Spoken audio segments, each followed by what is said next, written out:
What's up, guys? Welcome back to the Keegan and Company Podcast. We're here for another solo episode, which is very exciting. We haven't done a solo episode in a little bit, so there has been a topic that I have been brewing on, thinking about for a little while, and it is Mel Robbins' Let Them. If you're watching this on YouTube, please like and subscribe, obviously helps us. But if you're watching it, you can see this big, beautiful book, Let Them Theory. Mel Robbins has been taking over the podcast space and has some really cool tools, tips, and strategies that she is promoting to the world. And one of them is the Let Them Theory. The Let Them Theory is essentially a mindset tool that encourages you to just release control over other people's actions, decisions, opinions. So, you know, if someone's judging you, if someone's excluding you, if someone cancels you, if anything that you don't like, just let them. It's beautiful. I've been having this conversation with friends and family and my partner, and it was just like, you know, when things are getting really tough, you know, like, you know, you're at work and you don't get that promotion, let them. You know, your friends exclude you from the golf trip or from that party. Fuck, man, just let them. Like, there's something little about, and I want to zoom in on the little thing of just saying let them, because I really think it just like releases, it just releases a lot of stress and anxiety. I think there's a couple reasons why people want to control people. Well, actually, I don't. Mel does, because she talks about it in a book. There's a few things. People want to control people because there's like that fear and love component to it. So, you know, they want you to wear the jacket so they don't get cold. They want you to not drink because it's better for your health, like all the things. There's a lot of people think that there's a duty. They have a duty to, so whether they're in like a leadership position, so whether they're a captain of a team, whether they're your manager, it's like their duty to try and control you. Habit and control, you just fall back into what you've always done. And then there's also that feeling of being wanted and needed and feeling like you're a part of something bigger. So those things, I think, are the reasons why people do this, and it happens, and it's so prevalent. But I don't know, I guess today I just wanted to jump in and kind of riff on this book a little bit, because there was some really beautiful takeaways. The three big takeaways that I took away from it was letting go of control, it was embracing authenticity, and it was focusing on your own path. So I'm just going to jump in and talk about those three things really briefly. Let go of control. You know, when you say let them, and when you feel the let them theory take control over you, not take control, but like when you relinquish, you know, all this stress, it really does. It feels like you are releasing go of whatever angst and anxiety that you have over that certain situation. And I do want to talk about this one part. There's a psychologist named Dr. Amy Johnson. She uses the analogy that when you go into control mode, imagine that you're in a tiny boat and that you're paddling upstream. You're paddling against the current. It's hard, like it's a fight. And that's what it feels like when you control people, when you're trying to control other people. Like, it's hard. It's frustrating. It takes effort, it takes energy, it takes time. And the let them theory is a way of letting go. It gives you more peace, ease, and love. And at the end of the day, you just want to float with the stream.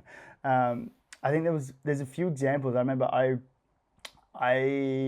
had a lot of hamstring injuries when I was playing footy, especially early in my career. I ended up tearing my hamstring like 5 times. And I look back and I had so much stress and so much anxiety, and I was trying to control this thing. My big goal was playing in the NRL. I wanted to do that while I was a teenager.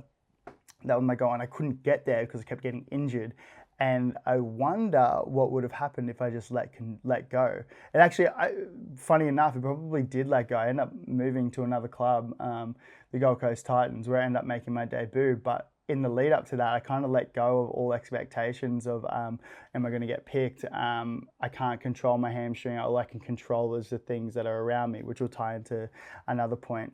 I think about Mary Fowler. We did a recent podcast with her, and she had recently done her ACL.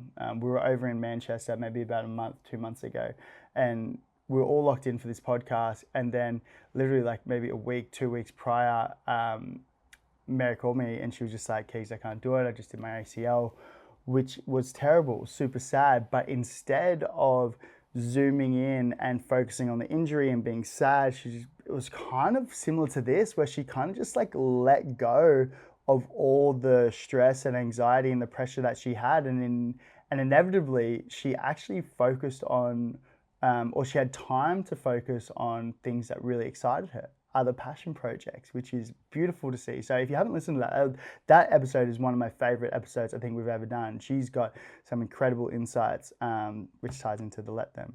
Embracing authenticity. I think it's easy to want to jump in and probably control other people's lives, especially if you think that you could do it better than them. But when you let go of that, focus on yourself, I think that's a way to bring in your authenticity, because you're looking at yourself. We all want to be better. I think that's a lot of the reason a lot of people who are listening to this podcast want to be better. It's a big reason why I'm doing this podcast. Like, I'm trying to learn these things. So articulating this to you guys and being, I guess, like well-versed on this stuff is really great. And it's a great way of learning.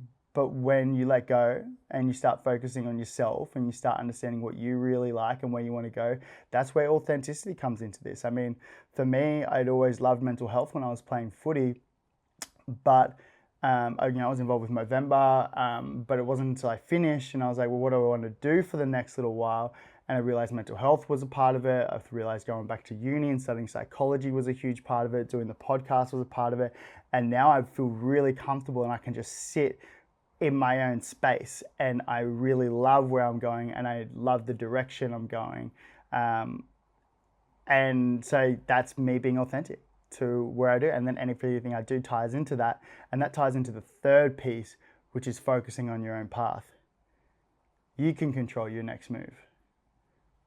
Don't look for opinions elsewhere. Soundboard and pressure test ideas with friends and role models, people that you really look up to.